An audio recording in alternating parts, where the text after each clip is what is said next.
وَإِذَا سَأَلَكَ عِبَادِي عَنِّي فَإِنِّي قَرِيبٌ أُجِيبُ دَعْوَةَ الدَّاعِ إِذَا دَعَانِ فَلْيَسْتَجِيبُوا لِي وَلْيُؤْمِنُوا بِي لَعَلَّهُمْ يَرْشُدُونَ رب اشرح لي صدري ويسر لي أمري واحلل عقدة من لساني يفقهوا قولي. اسلم بھائی ذرا بند کر.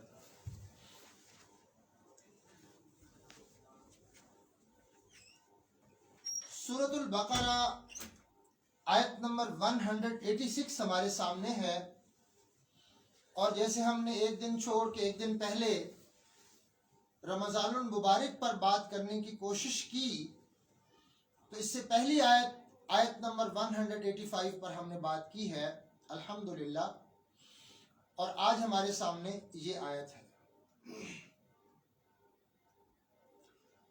رمضان المبارک کے روزوں کے موضوع پر یہاں یہ تیسری آیت ہے.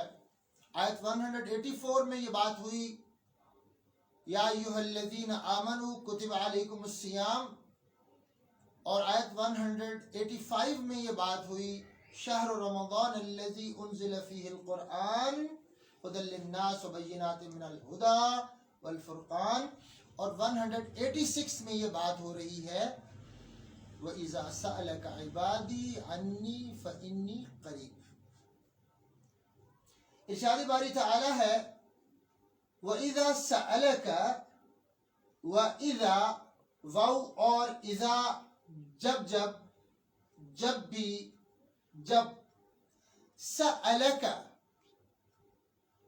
آپ سے پوچھتے ہیں، محمد صلی اللہ علیہ وآلہ وسلم سے پوچھتے ہیں. اب یہ بڑی دلچسپ بات ہے کہ لوگوں کا یہ پروپیگنڈا کہ قرآن مجید میں محمد صلی اللہ علیہ وآلہ وسلم کا نام کم آیا ہے اور عیسیٰ علیہ السلام کا نام زیادہ مرتبہ آیا ہے. اس کا جواب یہ بھی ہے وَإِذَا سَأَلَكَ، جب آپ سے پوچھتے ہیں. یہ کس کی بات ہو رہی؟ محمد صلی اللہ علیہ وسلم کی بات ہو رہی. تو آپ صلی اللہ علیہ وسلم سے تو خطاب جگہ جگہ ہے، ساری کتاب ہی نبی اکرم صلی اللہ علیہ وسلم پر نازل ہوئی ہے. خیر، وَإِذَا سَأَلَكَ، اور جب آپ سے پوچھتے ہیں عبادی میرے بندے، انی میرے متعلق، فإنی قریب تو بے شک میں پاس ہوں، اجیبو میں قبول کرتا ہوں، میں رسپونڈ کرتا ہوں، دعوت الداعی، دعوہ پکار، دعا بلانا مانگنا، الداعی مانگنے والے کی پکار میں پوری کرتا ہوں، مانگنے والے کی مانگ کا میں جواب دیتا ہوں. اذا دعان، اذا مطلب جب بھی جب، دعانی وہ مجھے پکارتا ہے. اجیب دعوت الداعی اذا دعان، مانگنے والے کی مانگ کا میں جواب دیتا ہوں، دعا کرنے والے کی دعا کو میں قبول کرتا ہوں. اذا دعان، وہ جب بھی مجھ سے مانگے، یعنی وقت کی کوئی قید نہیں، جگہ کی کوئی قید نہیں، حالات کی کوئی قید نہیں، جب بھی مجھ سے مانگے میں دیتا ہوں، قبول کرتا ہوں. پھر کیا فرمایا؟ فَلْيَسْتَجِيبُوا لِي وَلْيُؤْمِنُوا بِي لَعَلَّهُمْ يَرْشُدُونَ. ظاہر کنڈیشنز تو اپلائی ہوتی ہے ہر چیز کے اوپر. میں مانگنے والے کی مانگ کو پورا کرتا ہوں، وہ جب مجھ سے مانگتا ہے، لیکن کچھ شرائط ہیں، کچھ میرے کام ہیں، کچھ بندوں کے کام ہیں. میں اپنے کام کیے جا رہا ہوں، بندوں نے اپنے کام کرنے ہیں. میرے کام میں تو کوئی کمی نہیں. اللہ رب العالمین تو دینے والے ہیں، وہ تو عطا فرما رہے ہیں. کمی بندوں کی طرف سے ہے.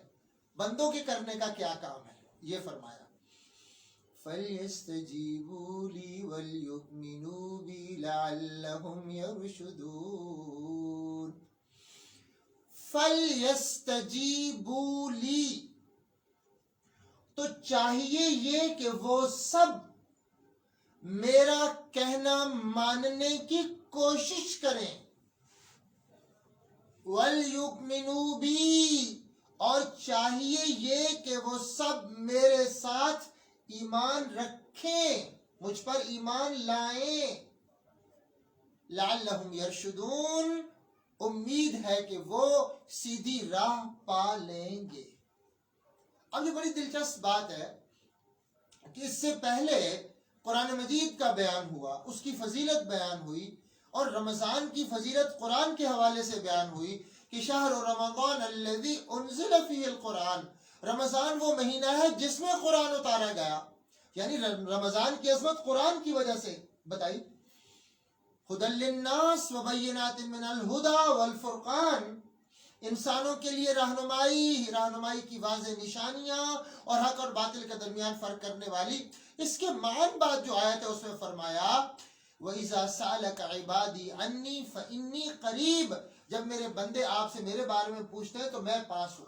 مطلب یہ ہے کہ جب لوگ قرآن سے جڑے، قرآن کو اوڑھنا بچھونا بنایا، قرآن کو اپنی زندگی میں لائے، اپنی زندگیاں قرآن کے مطابق ڈھال لیں، تو مجھ سے مانگے۔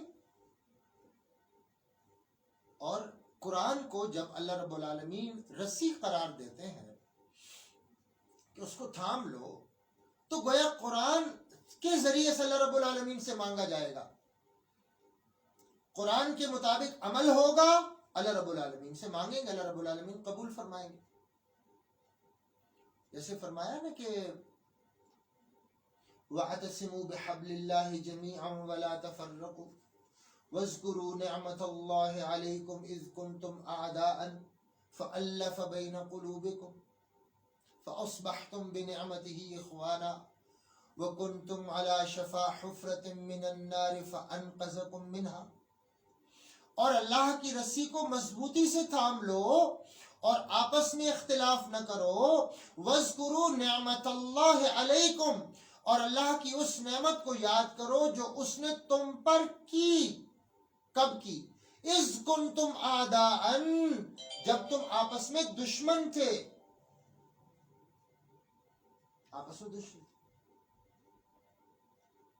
فَكُنْتُمْ عَلَى شَفَا حُفْرَةٍ مِّنَ النَّارِ فَأَنْقَذَكُمْ مِنْهَا، تم آپس میں دشمن تھے، اور پہلے فرمایا تم آپس میں دشمن تھے، اس نے تمہارے دلوں میں الفت پیدا کر دی۔ وَكُنْتُمْ عَلَى شَفَا حُفْرَةٍ مِّنَ النَّارِ فَأَنْقَذَكُمْ مِنْهَا، اور تم آگ کے گڑھے کے کنارے پر تھے، اس نے تمہیں بچا لیا، یعنی آپس میں لڑ کر تباہ ہونے والے تھے، اس نے تمہیں بچا لیا۔ یعنی یہ اشارہ یثرب میں رہنے والے اوس و خزرج کے دو قبائل کے درمیان بیعاس نام کی جو جنگ ہے اس کی طرف ہے کہ 30 سال سے وہ لڑ رہے تھے، دونوں طرفوں کے ہزاروں لوگ مارے جا چکے تھے اس جنگ میں، اسلام قبول کیا، باہم شیر و شکر ہو گئے، بھائی بن گئے، اللہ رب العالمین نے ان کے دلوں میں الفت پیدا کر دی۔ اور جیسے دوسری جگہ پر فرمایا کہ آپ ان کے دلوں میں الفت نہیں پیدا کر سکتے تھے، لو انفقت ما فی الارض جمیعا ما الفت بین قلوبہم، زمین میں جو کچھ ہے وہ سارے کا سارا بھی آپ خرچ کر دیتے تو آپ ان کے دلوں میں الفت نہیں پیدا کر سکتے تھے، اللہ نے ان کے دلوں میں الفت پیدا کی ہے۔ اگر دو لوگوں کے دل نہ مل سکے تو ساری دنیا مل کے ان کے دل نہیں ملا سکتی۔ اس لیے ہماری سوسائٹی میں جو یہ کانسیپٹ ہے، مثال کے طور پہ ہسبینڈ وائف میں سے ایک دوسرے کو نہیں پسند کرتا، وہ نہیں رہنا چاہتے، تو آپ نے زبردستی ان کو ایک دوسرے کے ساتھ جوڑ کے رکھنا ہے۔ اگر دل نہیں ملے تو آپ ملائیں گے؟ نہیں ملائیں گے، نہیں ملا سکتے۔ اللہ دلوں کو ملاتا ہے، جیسے حدیث میں آیا ہے نا کہ دل اللہ کی انگلیوں میں ہے، وہ جس طرف چاہتا ہے ادھر پھیرتا ہے۔ اور اسی لیے ہم یہ دعا کرتے ہیں، یا مصرف القلوب صرف قلوبنا علی طاعتک، یا مصرف القلوب صرف قلوبنا علی دینک، اے دلوں کو پھیرنے والے ہمارے دلوں کو اپنی اطاعت کی طرف پھیر دے، ہمارے دلوں کو اپنے دین کی طرف پھیر دے۔ تو یہاں یہ بات کہنا چاہ رہا ہوں کہ جو فرمایا وَاعْتَصِمُوا بِحَبْلِ اللَّهِ جَمِيعًا، اللہ کی رسی کو مضبوطی سے تھام لو، تو گویا قرآن اللہ رب العالمین کے ساتھ جڑنے کا ذریعہ۔ اور یہی وجہ ہے کہ قرآن میں دوسری جگہ پر رب العالمین نے یہ بات فرمائی ہے وَاعْتَصِمُوا بِاللَّهِ هُوَ مَوْلَاكُمْ نِعْمَ الْمَوْلَى وَنِعْمَ النَّصِيرُ. اور تم سب اللہ کو تھام لو، اللہ کو تھام لو. هُوَ مَوْلَاكُمْ، وہ تمہارا دوست ہے، وہ تمہارا مددگار ہے، وہ تمہارا دلی دوست ہے. نعم المولا بہترین دوست ہے، نعم النصیر بہترین مددگار ہے. تو یہاں پر اللہ کو تھام لو کیا مطلب ہے؟ اللہ تو عرش عظیم پر مستوی ہے، ہم انسان زمین پر ہیں. سوال ہو سکتا ہے کہ ہم اللہ کو کیسے تھامیں، اللہ کو کیسے پکڑیں؟ تو قرآن مجید کو تھامنا اللہ کو تھامنا ہے، گویا یہ اس کا کلام ہے، اس کلام اس کی صفت ہے. تو یہاں قرآن کے بیان کے معن بعد جو دعا کا ذکر فرمایا تو مطلب یہ ہے کہ جب قرآن مجید کو زندگی بنایا، اپنی زندگی قرآن کے مطابق بنائی تو اللہ سے جڑ گئے، اللہ کے قریب ہو گئے، اور پھر اللہ بندوں کے قریب ہو گیا. اسی لیے فرمایا وَإِذَا سَأَلَكَ عِبَادِي عَنِّي فَإِنِّي قَرِيبٌ، اور جب جب میرے بندے آپ سے میرے بارے میں پوچھتے ہیں فَإِنِّي قَرِيب، تو میں پاس ہوں. یعنی اللہ رب العالمین ہر ایک بندے کے پاس ہے. جیسے فرمایا غالباً سورۃ قاف میں ہے وَنَحْنُ أَقْرَبُ إِلَيْهِ مِنْ حَبْلِ الْوَرِيدِ، اور ہم اس کی رگے جان سے بھی زیادہ اس کے پاس ہے. یعنی خود انسان اپنے پاس اتنا نہیں ہے جتنا اللہ اس کے قریب ہے. لہذا اللہ رب العالمین سے بات کرتے ہوئے، اللہ سے مانگتے ہوئے انسان کو کبھی یہ شائبہ نہیں گزرنا چاہیے، اس کے دماغ کے کسی خانے میں یہ بات نہیں آنی چاہیے کہ جو میں اللہ سے بات کر رہا ہوں اللہ سن بھی رہا ہے یا نہیں. معاذ اللہ. انسان کے دل میں پیدا ہونے والے خیالات، اس کی سوچیں، ان کو اللہ رب العالمین جانتا ہے. تو زبان سے جب وہ الفاظ ادا کر کے رب کو پکارے گا تو رب نہیں سنے. اللہ رب العالمین سننے والے ہیں، قبول کرنے والے ہیں. ہمارے کرنے کا کام یہ ہے کہ ہم اللہ رب العالمین کو اپنی ذات سے زیادہ قریب جانتے ہوئے، یقین کرتے ہوئے اس کو پکارے. یہ عجیب کانسیپٹ مسلمانوں میں آ گیا کہ انسان کو ایک حاجت پیدا ہو گئی، ایک ضرورت پیدا ہو گئی، ایک مشکل میں ہے وہ، یا اس کے اوپر اللہ رب العالمین کی طرف سے رحمت ہوئی ہے، اسے خوشی نصیب ہوئی ہے، تو اب وہ خوشی کا شکر ادا کرنے کے لیے عجیب طریقے اختیار کر رہا ہے. کسی قبر پہ جا رہا ہے اور یعنی مختلف چیزیں کر رہا ہے. اللہ رب العالمین کا شکر ادا کرے، الحمدللہ. یہ اس کے شکر کا جو طریقہ ہے، اس کی راہ میں خرچ کرے، اس کی عبادت کرے. یا اس کے اوپر غم ٹوٹا ہے تو اب اس پریشانی میں اللہ رب العالمین سے بات کرے. جیسے اللہ نے خود فرمایا ہے، یہ ہم مسلمانوں کو یہ بات کیوں نہیں سمجھ آتی کہ اللہ سے مانگنے کی بجائے، اللہ سے بات کرنے کی بجائے، اللہ کے سامنے اپنی حاجت پیش کرنے کی بجائے، اس کے سامنے گڑ گڑانے اور رونے کی بجائے ہم کہیں ڈھیریوں پہ جا رہے ہیں، خود اپنا کچھ کھانا پکایا اور وہاں جا کے رکھیں گے. یعنی عجیب مسکنسپشن ہے ہمارے. اللہ تو انسان سے قریب ہے، خود انسان کی اپنی ذات سے زیادہ، تو اس سے کیوں نہ بات کی جائے. عجیب شرک در آیا مسلمانوں میں. جیسے اللہ رب العالمین نے خود فرمایا اَمَّن يُجِيبُ الْمُضْطَرَّ إِذَا دَعَاهُ وَيَكْشِفُ السُّوءَ، کون ہے جو لاچار کی پکار کو سنتا ہے، وَيَكْشِفُ السُّوءَ، اور اس کی تکلیف کو دور کرتا ہے. تو اللہ سے ایسی بات کرنی چاہیے، اے میرے رب آپ ہی نے خود فرمایا ہے نا اَمَّن يُجِيبُ الْمُضْطَرَّ إِذَا دَعَاهُ وَيَكْشِفُ السُّوءَ، آپ ہی تکلیف کو دور کرنے والے ہیں، آپ ہی لاچار کی پکار کو سننے والے ہیں. تو میں لاچار ہوں، میں مجبور ہوں، آپ میری پکار سنیں. اور ہم کیا، ہم ہیں عجیب، ہم نے کلمہ پڑھا ہے اور عجیب ہم نے ایمان قبول کیا ہے کہ ہمیں بات اللہ سے کرنی ہے اور بھاگے جا رہے ہیں دوسروں کے پاس جنہیں کچھ سنائی نہیں دیتا، کہ جو کچھ دیکھ ہی نہیں پا رہے، جنہیں کچھ سمجھ ہی نہیں آ رہی، ان کے پاس ہم جا رہے ہیں. بات ہم نے اللہ سے کرنی. ہمارے رب اللہ ہے یا دوسرے؟ اللہ ہمارے رب. اسی لیے فرمایا کہ اللہ اللہ اکبر. ولا تدع من دون الله ما لا ينفعك ولا يضرك فإن فعلت فإنك إذا من الظالمين. وإن يمسسك الله بضر فلا كاشف له إلا هو وإن يردك بخير فلا راد لفضله يصيب به من يشاء من عباده وهو الغفور الرحيم. ولا تدع من دون اللہ، اور تو نہ پکار اللہ کے علاوہ کسی کو،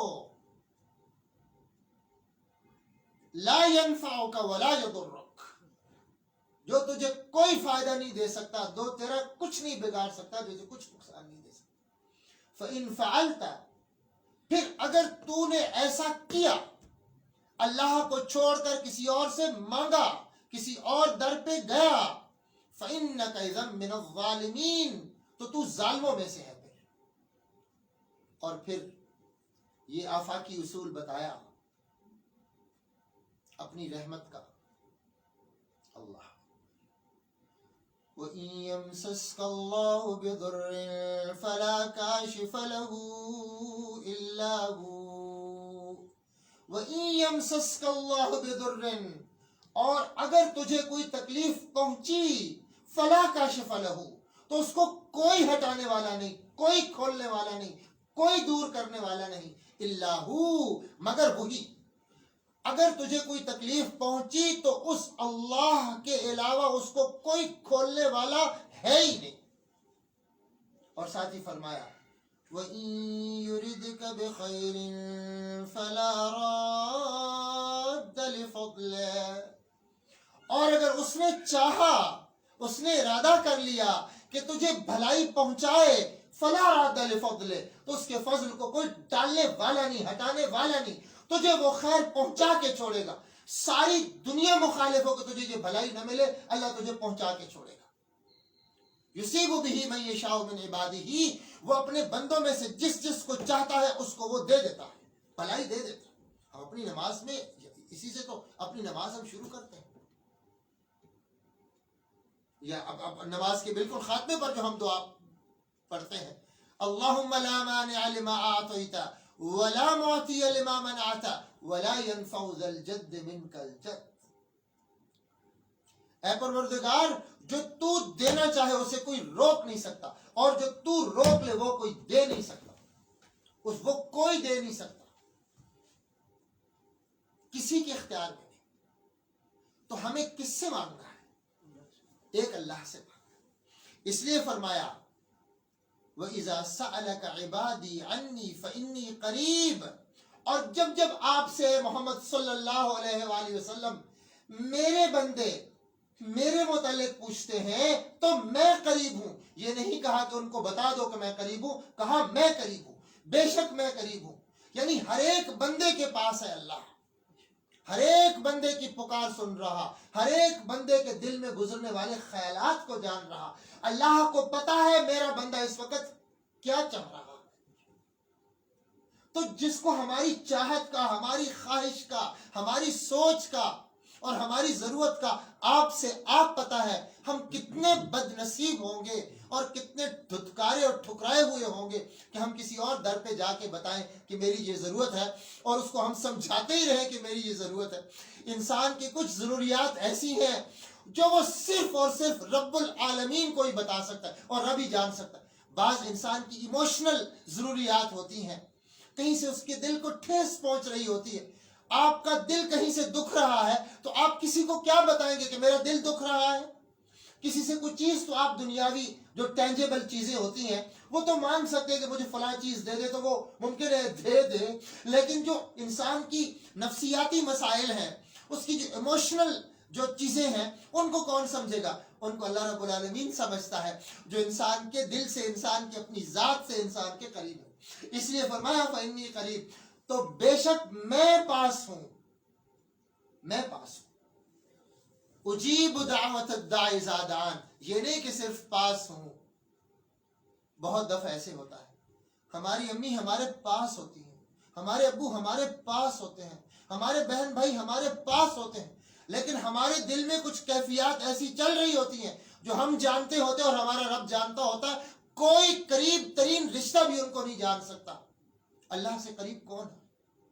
تو اس لیے بندے کو اللہ ہی کے قریب ہونا چاہیے اور اللہ کو اپنے قریب کرنا چاہیے. اور اللہ کو قریب کرنے کا طریقہ کوئی منتر جنتر نہیں ہے. اللہ کو قریب کرنے کا طریقہ اللہ کی خالص فرما برداری ہے، لوگوں کا حق دینا ہے، اس سے اللہ قریب آتے ہیں. ہم جو مختلف وہ کرتے ہیں کرتب یا ٹوٹکے کرتے ہیں اللہ کو پاس قریب کرنے کا کہ اللہ ہمارے قریب آ جائے، وہ اللہ کو ناراض کرنے والی باتیں. اللہ انہی باتوں کے ذریعے سے، کاموں کے ذریعے سے ہمارے قریب آئے گا جو اللہ نے خود اپنے کلام میں ہمیں سکھائے ہیں اور محمد صلی اللہ علیہ وسلم نے اپنی سیرت میں ہمیں سکھائے ہیں. جب وہ رویہ، کردار اور زندگی ہم اپنائیں گے تو تب ہم اللہ کے قریب ہوں گے اور اللہ ہمارے قریب ہوگا. وہ صرف پاس نہیں ہے، وہ ہر ایک ضرورت کو جانتا ہے اور اس کے پاس اتنا اختیار ہے کہ ہماری بڑی سے بڑی ضرورت ہم اتنا مانگ ہی نہیں سکتے اللہ سے جو اللہ دے سکتے ہیں. ہماری سوچ سے بڑھ کے اللہ ہمیں دے سکتے ہیں. اس لیے فرمایا اجیب دعوت الداعی اذا دعان، مانگنے والے کی مانگ کو میں پورا کر دیتا ہوں، وہ جب جب مجھ سے مانگے. دیکھیں کسی بندے سے بات کرنی ہو تو ہمیں ٹائم دیکھنا پڑتا ہے کہ بھائی ابھی تو مثال کے طور پہ صبح کا ٹائم ہے، وہ آرام کر رہے ہوں گے، یہ آفس کا ٹائم ہے، یہ نماز کا ٹائم ہے، یہ ان کے رات کے آرام کا ٹائم ہے. ہم انہیں کال کرتے 100 دفعہ سوچتے ہیں کہ یہ ان کو کال کرنے کا وقت مناسب ہے یا نہیں. لیکن کیا اللہ رب العالمین کو بلانے کے لیے بھی ہمیں یہ سوچنا پڑے گا کہ اللہ سے اس وقت بات کرے یا نہ، اللہ مصروف ہوں گے. اس لیے فرمایا اذا دعان، وہ جب بھی مجھ سے مانگے، رات کے پہر میں، دن کے پہر میں، کسی گھڑی میں، زمین کے کسی چپے پر، خلا میں، کسی جگہ پر ہو، تو وہ اللہ سے بات کرے تو اللہ اس کی بات کو سنتا ہے اور پورا کرتا ہے. اب بندے کا کیا فرض ہے؟ کیا یہ ون وے ٹریفک ہے کہ ہم جو مرضی کرتے رہیں، رب کی نافرمانیاں کرتے رہیں اور کہیں رب غفور الرحیم ہے؟ یہ ایک انتہا ہے اور یہ بہت خوفناک ہے، بہت خطرناک ہے کہ ہم اپنی یعنی بدعمالیوں پر اڑے رہیں اور کہیں کہ رب غفور الرحیم ہے. یہ اللہ رب العالمین کی غفور الرحیمیت کا مذاق ہے. اللہ رب العالمین غفور الرحیم ہے تو شدید العقاب بھی ہے. اس لیے یہ دو چیزیں ضروری ہیں، ایک اللہ رب العالمین کی رحمت کی امید اور اللہ رب العالمین کی پکڑ کا ڈر. یہ دو پر ہیں جن سے مومن پرواز کرتا ہے. اس لیے یہاں پر پہلی یہ بات کی اجیب دعوت الداعی اذا دعان، میں مانگنے والے کی مانگ کو پورا کر دیتا ہوں، وہ جب جب مجھ سے مانگے. فَلْيَسْتَجِيبُوا لِي، تو ان سارے بندوں کو بھی چاہیے کہ وہ میرا کہنا ماننے کی کوشش کریں. سم ٹائم ایسے ہوتا ہے نا کہ انسان کہتا ہے کہ مجھ سے کما حق ہو، وہ عبادت نہیں ہو رہی جو اللہ کا حق ہے، تو ظاہر ہے کہ انسان کمزور ہے، اس مقام پر نہیں پہنچ پائے گا. تو اس لیے کہا کہ وہ کوشش کرے، اپنی توانائی لگائے رب کو راضی کرنے کی، اس کی فرمان برداری کی زندگی گزارنے کی کوشش کرے. وَلْيُؤْمِنُوا بِي، اور میرے ساتھ ایمان رکھیں. لعلہم یرشدون، امید ہے کہ وہ ہدایت پا جائیں گے. یعنی سیدھی راہ پہ آنے، ہدایت پانے اور کامیاب ہونے کا کیا فارمولہ ہے؟ رب العالمین کی رحمت کی امید کہ کوئی مشکل ہے، کوئی پریشانی ہے، کوئی حالات ہے خوشی یا غمی کے، رب العالمین سے بات ہوگی. آپ میرے رب ہیں، آپ نے مجھے یہ نعمت دی ہے، آپ کا شکر ہے، الحمدللہ. کچھ چھن گیا ہے تو اسی سے بات ہوگی. انا للہ و انا الیہ راجعون. کوئی مشکل آ گئی ہے تو اسی سے بات ہوگی. امن یجیب المضطر اذا دعاہ ویکشف السوء. اور اپنی زندگی کے ہر ایک لمحے میں، ہر ایک موڑ پر، آپس میں گھر کے معاملات ہیں، بیٹے سے تعلق ہے، بیٹی کا معاملہ ہے، وائف سے ہے، امی جان سے ہے، ابو جان سے ہے، بھائیوں سے ہے، بہنوں سے ہے، سارے رشتہ داروں سے ہے، قریبی یعنی جو اہل محلہ ہے، اپنی قوم ہے، باقی جہاں جہاں جو تعلق ہے، اللہ رب العالمین کی فرمان برداری کرتے ہوئے ان کے ساتھ معاملات کرے گا. اپنی ذاتی زندگی ہے، رب العالمین کی فرمان برداری میں گزارے گا.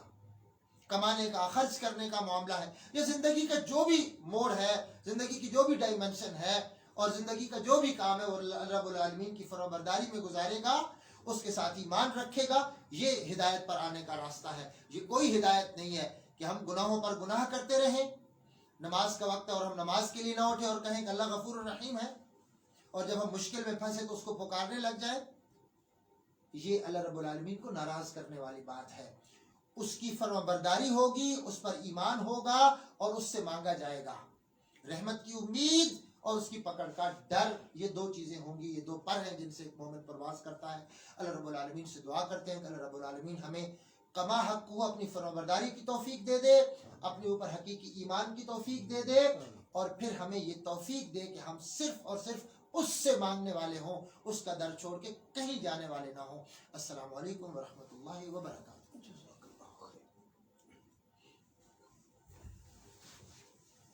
اچھا اس پہ فنش پہ بھی کرنا ہے نا؟ فنش کر دیں اس پہ۔